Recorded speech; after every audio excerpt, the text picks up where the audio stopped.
葉蒸雞，要嘅材料係一隻冰鮮雞啦，另外就有啲冬菇同埋有啲荷葉。首先就洗咗啲荷葉先，啲荷葉係乾嘅，都幾污糟㗎。咁就揾水喉水沖乾淨佢，洗乾淨佢啦。咁洗完之後呢，就需要揾水浸㗎，起碼都浸翻2至3個鐘，浸軟佢。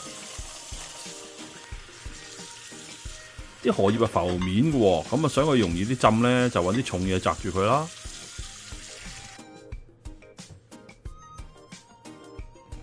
跟住啊，搞隻雞啦。我就用冰鮮雞，你可以買新鮮雞嘅，冇乜所謂。咁啊，無論係新鮮雞也好，冰鮮雞都好，都要洗啦。洗乾淨之後，就揾啲 kitchen paper 抹乾水佢。除咗外邊之外，最緊要就係抹埋個肚裏邊啦。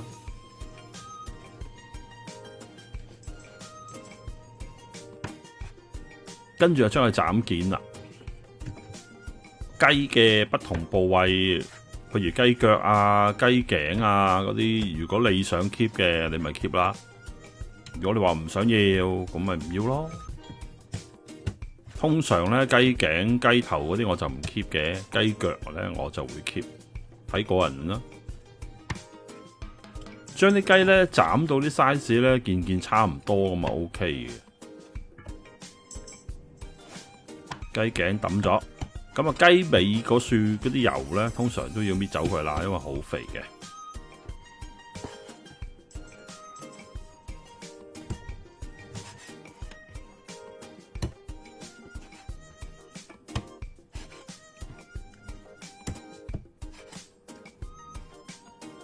除咗頭先所講嘅材料之外，就有啲乾葱啦、蒜頭、薑同埋葱，仲有芫茜。乾葱1粒。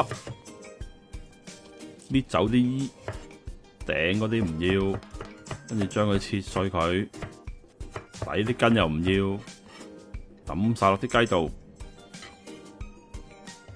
蒜頭2粒，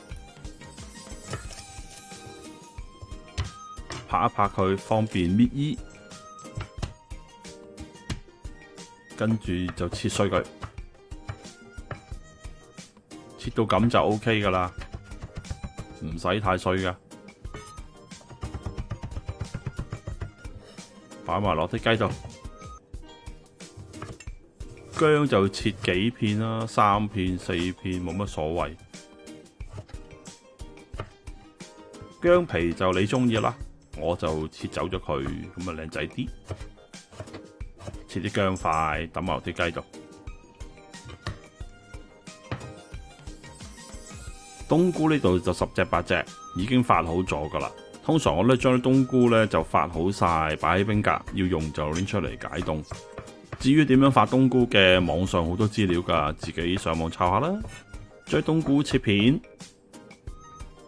調味半茶羹鹽、1茶羹糖、2湯羹到嘅生抽、半湯羹老抽、半湯羹紹酒、1湯羹蠔油、少少黑胡椒、少少麻油，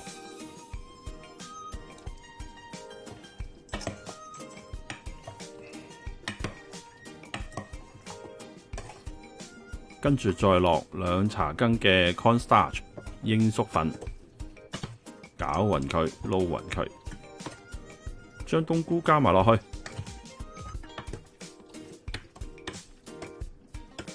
切啲葱段，擺埋落啲雞度，撈勻咗之後，起碼都要半小時啊！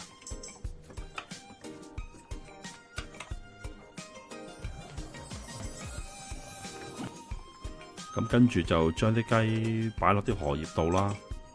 最衰我訂嗰啲蒸籠就未到喎，如果蒸籠就容易搞好多。啲荷葉唔係好大塊，其實蒸半隻雞就比較 fit 啲嘅，咁一隻就多少少，咁唯有諗啲計啦。反正荷葉有多，咁咪就盡量包密佢啦。揾啲牙籤嚟去封口。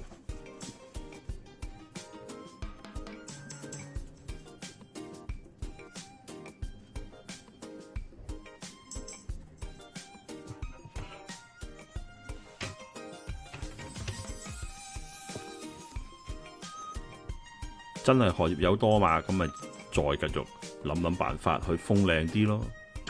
如果有蒸籠呢，就唔使咁麻煩啦，就咁包就容易好多。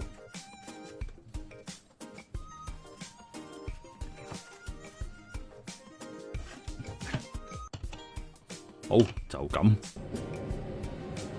水滾落鑊蒸，中火20分鐘。20分鐘搞掂。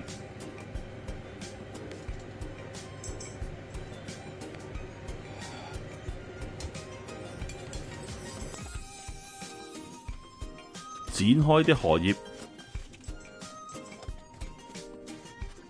冇辦法，荷葉比較多，所以剪咗出嚟都麻煩少少。如果有蒸籠就簡單好多啦。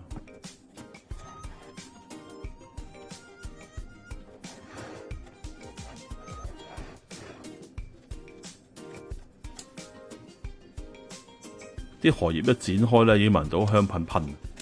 荷葉同啲雞啲味真係好鬼夾噶。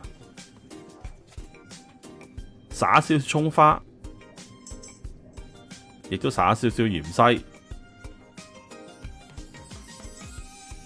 熱辣辣上台開飯，拜拜。